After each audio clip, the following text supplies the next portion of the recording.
So Imperial Uprising Event will happen from September 19th to 20th of October. We'll have more favor gain, more reputation gain, more gold, more random unique drops. It will have new undead enemies, so we'll have increased monster pack size basically. There will be a loot lizard, something like loot goblin in Diablo 4. 28 new shrines and some improvements to stash tab, so it's like a stash affinity system in Path of Exile. This is how I understand it. Some bazaar improvements for searches, and a cycle refresh will happen as planned. So what this means that your characters will move to Legacy and the cycle will reset. So everything, new characters, everything will be new, but it's still the same cycle. It's still 1.1 Harbinger League. The next league will be next year in Q1, so quite far away. So first mechanic you will encounter is gonna be Nemesis, so it can appear in campaigns, monoliths everywhere pretty much.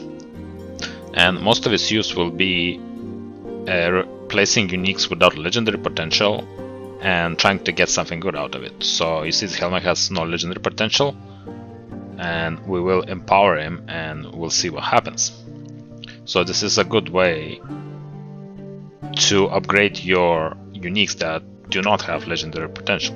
So they are not useless, and actually in many situations it might be even preferred that you get something that without legendary potential, because as you can see here you got basically 2 legendary potential equivalent rolls. Now you can get pretty sick rare items with Nemesis. So when you first encounter this mechanic, it will give you an option to banish, empower, or challenge. So if you banish, then you will have different options when you encounter your next Nemesis. Empower means that that item will be upgraded. So for example, it can increase in tiers, it can increase in the value of the tier, it can add a sealed affix, you can get like a sealed tier 7 affix, you can get 2 exalted affixes. So even if the item doesn't look great in the beginning, if it has at least one good stat, it can potentially turn into something really good. And just an example, as you can see right here, this is what this item turned into on the first Empower. Unfortunately I lost the clip, but on the second Empower it became an amulet with 2 exalted affixes. So early on you can get some crazy items that will help you. For example, these boots I got maybe when I was level 50, maybe when I was like level 60. It now is level 74 because when you upgrade it increases the level requirement for crafting. But for example, these boots, I got them on like 60 or like level 65, and I got them through Nemesis, and now you can see he has a tier 7 sealed affix, which is crazy. And also Nemesis increases the forging potential, so it had like 60 forging potential, so I could reroll the implicits, I could reroll the ranges, and I still have forging potential left. Now when you reach the final timeline in a normal monolith, then you'll encounter your first Harbinger. So there will be 2 archetypes of Harbingers. This is going to be one of them, which is like a slim guy, and killing him will involve he will have basically the same patterns by default, but it will also include the monolith boss mechanics. So the fights will be a little bit different, but his mechanics, the Harbinger himself, will have the same mechanics. Now he does have a lot of health, so don't be discouraged in the beginning if it takes a long time to kill, because you really need to be very over geared to be able to kill quickly. It does have a lot of HP and it takes time to kill. Now this is the one archetype, and our archetype is this fat guy type. So they're both easy. It's not really meant to be hard. Once you learn his patterns and you are able to dodge them, it just takes a while to kill him. But honestly, it's not difficult. Now, in order to gain ranks, you will have to kill Harbingers in Empowered Monoliths. So your first Harbinger was normal Monolith, then in Empowered you'll be the second one. So once you kill the second one, you'll gain rank 2. Once you kill the third one, you have rank 3, and so on. So your first Harbinger in Empowered Monolith will require you to kill him in any timeline at 125 corruption, then next one will be 150 corruption, and then 175, and up till 300. Now, the order doesn't matter, so you can kill first one in this monolith, then you can kill the next one in the other monolith. Just the corruption requirement goes up, but you can do it in any order you want, just as long as you reach the corruption requirement. And you do not require to kill the last boss to gain all the 10 ranks, so you will be able to get all of these pretty amazing benefits, these buffs, without having to kill the last boss. And you can do it in any order. Now, last boss has some pretty sick items. One of them is Nihilis. It's an amulet which has like a very it has negative range and has positive range. So it's if it's well rolled, it's a pretty crazy item.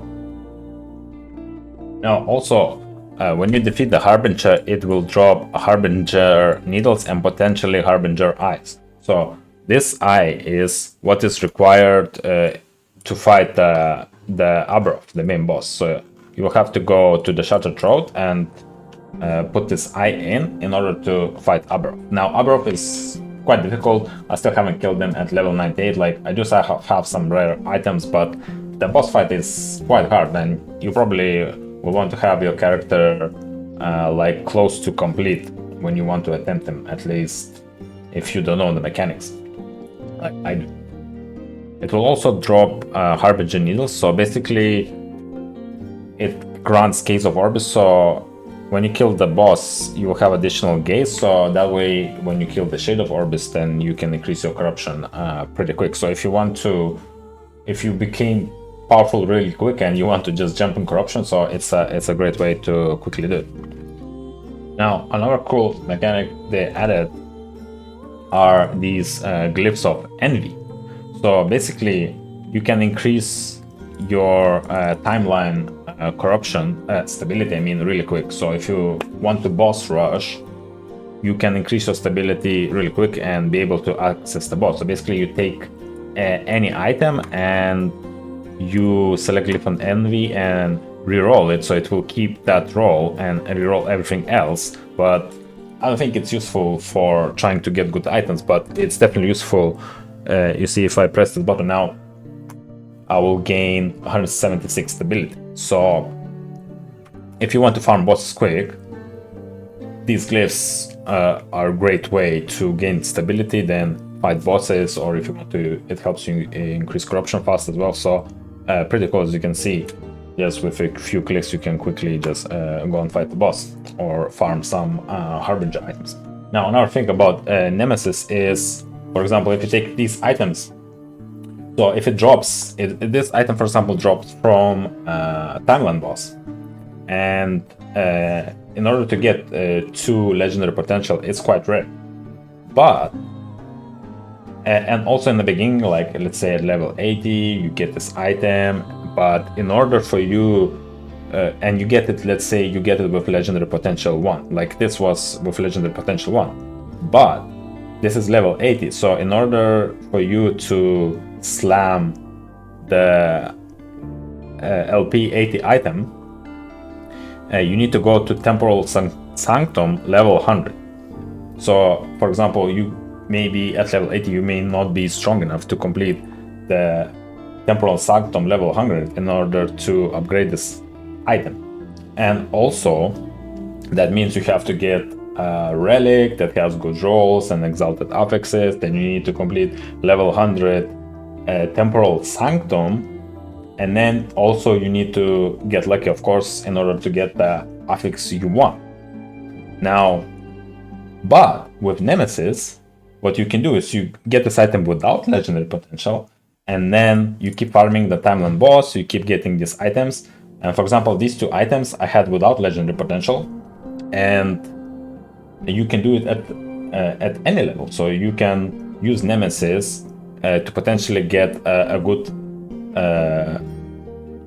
good affix on top of it, without having to complete Temporal Sanctum, without having to farm another relic item. Of course, now I did get the affix that I want in Temporal Sanctum, but when you cannot, for example, this item that I have, I still haven't gotten better. Yeah, I still haven't gotten a better item to replace it with, and this I got in Nemesis, and so yeah, that's why Nemesis is amazing.